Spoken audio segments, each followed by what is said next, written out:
Hello, and thank you for joining us for Kate's Corner, a podcast production of the Catholic Church of St. Catherine Drexel in Ramsey, Minnesota. My name is Todd Flowerday, and I serve my parish as an occasional podcast host. I'm joined by my friend and colleague Troy Bauer, who you will not see because he's behind the camera. And today I'm also joined by the illustrious Vivian J, who is the head of the Social Justice Committee, or the chairperson, right? Yes. So now I have a funny story to start off with. A friend of mine, years ago in a parish, heard about the Social Justice Committee meeting. And then she told me about it afterward. I said, "Did you join the committee?" She said, "I thought it was just for the social life, like we were going to plan parties and stuff." But that is not what a Social Justice Committee does. So what does the committee do? Well, we do have fun. Okay. And so what we do is, well, first of all, before I tell you what we do, I want to tell you a little bit about how I came to serve on it, because that talks about how or why my husband and I joined St. Catherine Drexel. Okay. So about 20 years ago now, it's hard to believe it's been that long, Father Paul and Sister Diane Perry had a meeting at Central Park in Ramsey, and they had sent out postcards to people in the area that belonged to other Catholic churches, but because of the closeness of where this church was going to be, thought that, people in Ramsey would be interested. Mm-hmm. So we attended the meeting, and I have a funny story now too. Okay. Father Paul and I both went to the same Catholic school when we were younger, and I said to my husband, Wayne, well, we have to go to the meeting because I just have to see what he looks like now. So we went to the meeting, and it was very encouraging for us. And Father Paul then asked, now, what are some of the things that if we got this church off the ground that you as parishioners would like? And one of the things that I wanted was to have a vibrant and actual social justice committee. Okay. I didn't want to have just a committee that did things a few times during the year, okay, like at Christmas and maybe Easter and sure, things like that, which I'm not saying is a bad thing, right, to do. It's a good way to start. But we wanted to have an ongoing committee with ongoing goals. Okay. So our committee, what do we do?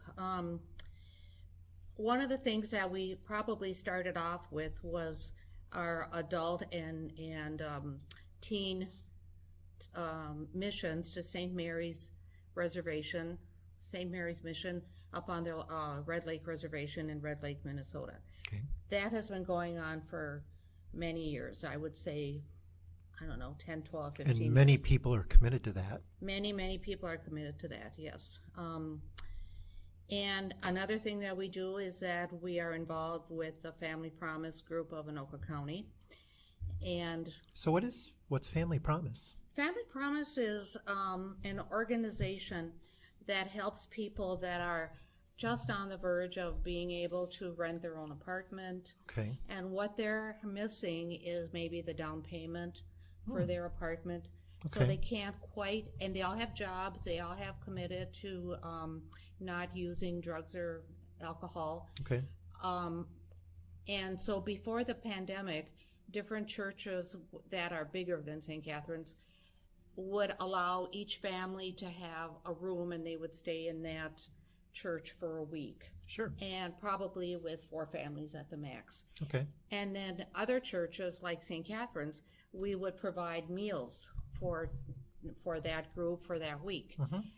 But then with the pandemic starting, of course, things had to change. Right. So right now, the people who are being housed, they're being housed in hotels.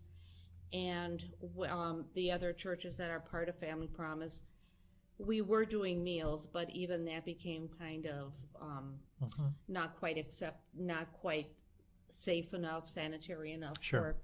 And so now what we're doing is getting gift cards for different restaurants in the Sure. area, and then that way people can just go and get whatever food they want for their family, and they can also eat whenever, because a lot of them have jobs that end at different times. So that's what and the other thing that Family Promise does is that they are looking for like mobile homes that people have moved out of that need some work. Okay. And then when the family is ready to move in, they will move into that house, into that mobile house, and they are taught budgeting, how to all kinds of things about owning Sure. a house.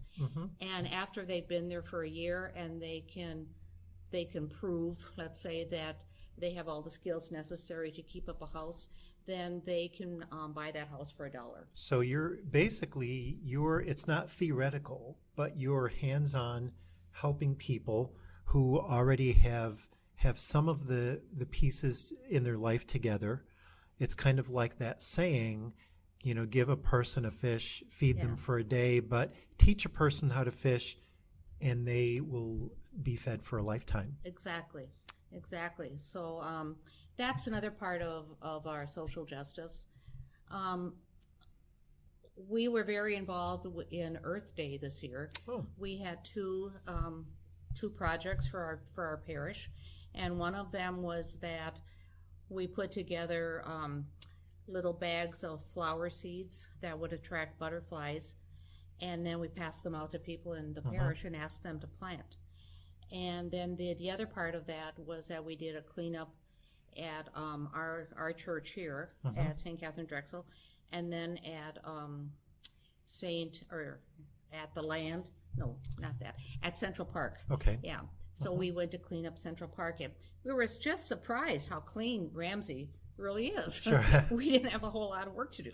So there's a very substantial variety of tasks that people can get involved with if they're interested in the environmental movement, addressing the issues of climate change, making a difference in people's lives, where people need the most assistance with their families, with their children, getting their feet on the ground in society. This sounds fabulous. So how can do you just take anybody? How does a person join the committee, or how, We or would do you even take you, Todd. Oh, well, that would be great. But so do you have to be involved as a committee member to do all of this, or how does that work for our church? Well, if a person is interested in being part of the committee, just talk to Deacon Randy. And we're not a big committee. I would say right now we're maybe at 10 people. And our goal is not for us to do it all ourselves. Right. We want to tell the parish, either through the bulletin or social media or from the pulpit, what might be coming up. Right. Okay, So if you, for example, I remember we had a diaper drive where we were sending diapers up to the Red Lake Mission. So somebody wanted, if you've got extra diapers, or all of a sudden your 8-month-old is suddenly toilet trained and all of a sudden you've got all these extra diapers, or if you just want to make a donation, or if you want to get more hands-on and actually help somebody, like let's say you're an accountant and you want to teach somebody how to manage their money, or if you have experience as a mother or a grandmother or a father or a grandfather, and somebody just needs to learn how to change a diaper or to manage a toddler or something like that. The best thing would be to talk to Deacon Randy or me, and there's a lot that can be done. I just want to mention one thing that's kind of outside of the box, is that we have worked with our legislators this past winter, and it was all on Zoom, and it's called Catholics at the Capitol. And I believe it's done every other year. And so legislators talk about issues that are important to Catholics as well as other issues. Sure. So political advocacy, sure. And that is very much a part of what the church encourages us as lay people to do. Exactly. Get involved and make changes in policy and in law. And one of the other things that then I can stop, is that we think about this, about helping other people, and that's great. But our group has talked about charity for those in need.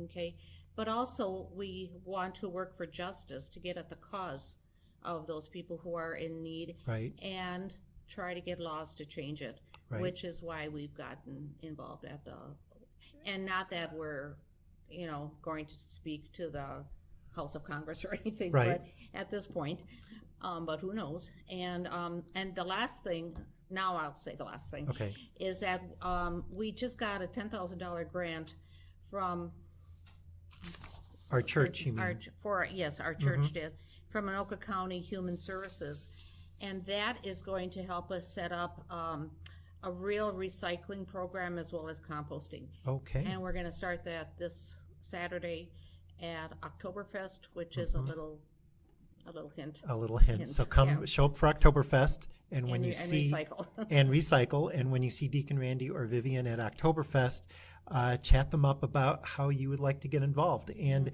it can be very easy, volunteering for one event at a time, or if you have a passion for an issue, people like that are always welcome on your committee.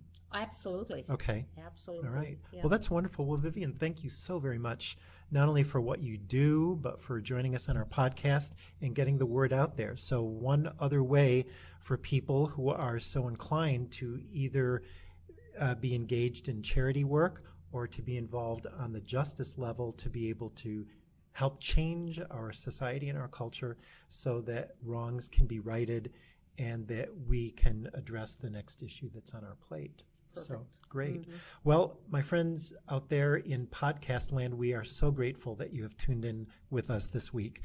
If you have suggestions for future offerings, like a Bible study or a saint or another issue in the spiritual life, you can talk to Troy, who you can't see, but he is behind the camera, I promise. Or you can talk to me. We'll be at Oktoberfest or just at the parish office. You can call us here or send us an email. We do like suggestions. And if you've got a suggestion and are even willing to sit in the hot seat that Vivian has been in, you can be involved too. So meanwhile, the parishioners, the staff, the Social Justice Committee of St. Catherine Drexel hope and pray that you find inspiration in your daily life to encounter God wherever you are. Blessings on you all.